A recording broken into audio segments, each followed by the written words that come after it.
life begins on Route 66.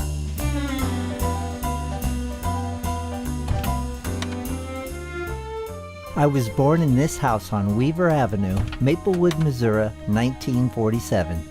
Born to Fred and Wilma. No, not that Fred and Wilma. This Fred and Wilma. 1947 was the year Chuck Yeager broke the sound barrier. And also the year the aliens crashed in Roswell. Take me to your leader. Coincidence? Maybe. Maybe not. Weaver Avenue was just a few blocks away from Manchester Road, which was a part of the original alignment of Route 66 from 1926 to 1932. We moved to Afton, Missouri in 1950, not far from where McKenzie Road crosses Gravway. I attended Revis Elementary School in Afton. Every end of the school year would begin with a parade and a day at the Forest Park Highlands. 10 years later, we would move to Glendora, California. Dad owned a 1947 full-dress Harley Hog. I remember heading out to Pacific where we'd spend our nights in caves. During the day, we'd discover Indian carvings on the walls of those caves and talk about what life must have been like for the Indians who once lived there. Weekend road trips with my dad would include visits to Daniel Boone's home in Defiance or Mark Twain's boyhood home in Hannibal, and sometimes a visit with Uncle Roy in St. Clair. Aunt Hilda, my mom's sister, and her family, the Shadleys, lived in Highland Park, California. My first trip across Route 66 to visit them was in the summer of 1952.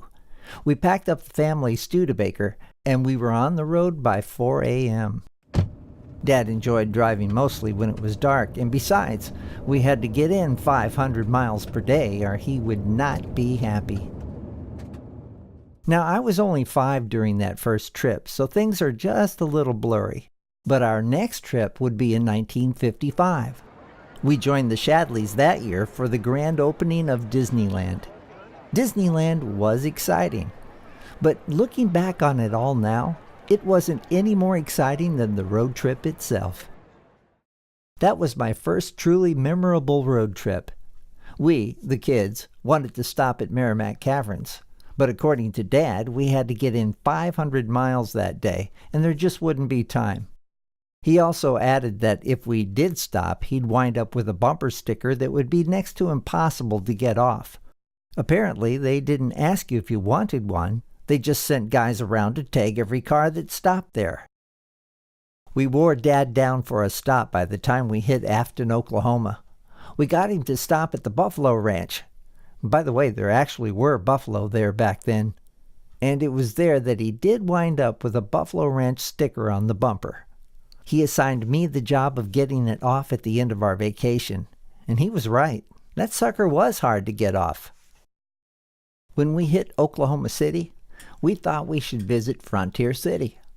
Dad thought otherwise, but he did agree to stop there on the way back home. I loved the Western TV shows of the day. The Lawman, Have Gun Will Travel, Gunsmoke, Bat Masterson, and Frontier City appeared to be just the place to experience the Old West. Little did I know then that in another day or so, we'd actually be driving through the Old West. We had an ice chest full of cold cuts, soda pops, crackers, and wash rags for when we would drive through the desert without air conditioning. Dad's idea of a good night's rest was sleeping at a roadside park. He'd catch a couple hours of sleep sleeping on the ground next to the car and be ready to hit the road again. One of us kids would say something like, "Dad, can we stay in a motel tonight?" And he'd say, "You don't need a motel. It costs money, you know." Those trips out west across 66 got Mom and Dad to thinking about a new life in California. So in 1959, Dad sold our house in Afton and bought a mobile home. In the fall of 1960, we pulled that 8-foot wide, 36-foot long trailer from St. Louis to Glendora, California, with the family 1954 Ford 4-door sedan. We started on 66, and here we were settling in Glendora, California, just 1 block away from the Mother Road. I could see and hear the traffic on 66 from my tiny trailer window, and the hum from its traffic would often sing me to sleep at night. It was only after a few months of living in the trailer park that it became apparent that trailer living wasn't going to work for us.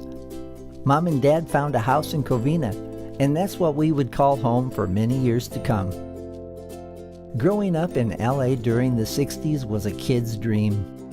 From age 7 to 10, I had been a ventriloquist. I entertained audiences throughout the St. Louis area, but now I was becoming a teenager and thought that a guitar would make more sense. Besides, a dummy could be a problem on a date. They'd insult your date and just wouldn't shut up. So, a guitar it was.